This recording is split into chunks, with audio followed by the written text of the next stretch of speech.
What is going on, guys? It's TCM MarkyB here, and today I want to talk to you guys about the little things in competitive Call of Duty. All of these little things add up and eventually will ultimately help you be a winner. Number 1. Communication. Communication is one of the most underrated things in Call of Duty. I don't think some people realise the difference between silence and one little word being said and a result of a match being decided by those little words. Communication is imperative, and that's why you see the top quality teams in Call of Duty, they don't start speaking. They use the term small talk. Small talk is basically you continue to talk throughout the match. You tell your teammates what you're doing, where you're watching, what you're planning on doing, and the rest of your team can act on those that small talk. They can, for example, if you're saying you're going to push left on Warhawk, blitz, you say you're going to push left and you're going to block this certain spawn, then that player on the right can maybe act on that. He can hold off on the right and give that spawn up.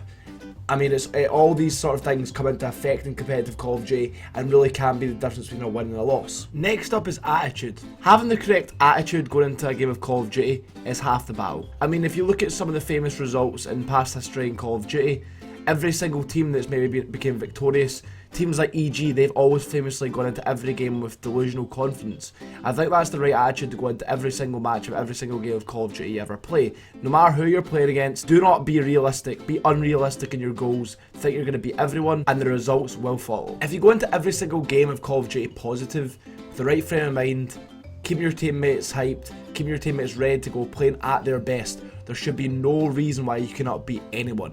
Positivity can be the difference between a win and a loss. I mean, if you're getting your teammates down by bringing up past mistakes and past maps and past matches, then they're going to continue to think about what they're doing, and they'll overthink, and they'll continue to overthink, and they'll continue to make more mistakes, which will then result in a snowball of defeat, and you will eventually bleed out and you will die a horrible death. And by horrible death, I mean you're going to fucking lose a Call of Duty match. Keep that in mind, guys. If someone makes a mistake, forget about it.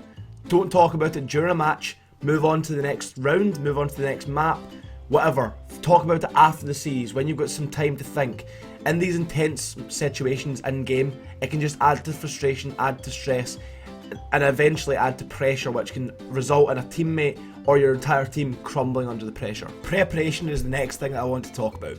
In the Call of Duty scene in the past, there's always been some sort of glory about not playing a significant amount of Call of Duty and producing results. Oh, I only played 4 hours this week, we only scrimmed once, and we came top 4 at EGL. Whoa. Don't get me wrong, there's some people who can't really commit to it, and that is an achievement for them, so I'm not doubting you guys at all. I'm talking to the ones who really can put the time in and really just choose not to. If you want to be a winner, you shouldn't have that attitude. You should go into every single event not having any doubts in your mind. You've put the best quality practice in, and you have no reason to underperform in that regard. If you have no excuses beforehand, you have no doubts in your head, which, like I said before, half the battle can be in your head. Not your skill could go out the window when it comes to a LAN event, and I really do think that, like I said, half the battle is this preparation stage. The next part of preparation is getting yourself as comfortable as possible with the surroundings you're in. So get yourself warmed up, get yourself ready, get used to the station you're playing at. You're not playing at home, you're not used to this setup.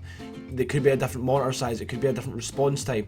Get used to it, because you're going to need to. Your time is now, and any excuse blaming this sort of stuff isn't going to fly, guys. It's not going to work. So take that into consideration, guys. You do not want to have this hanging above your head, thinking the whole time, why didn't I warm up correctly on this new monitor? Why didn't I adjust myself correctly?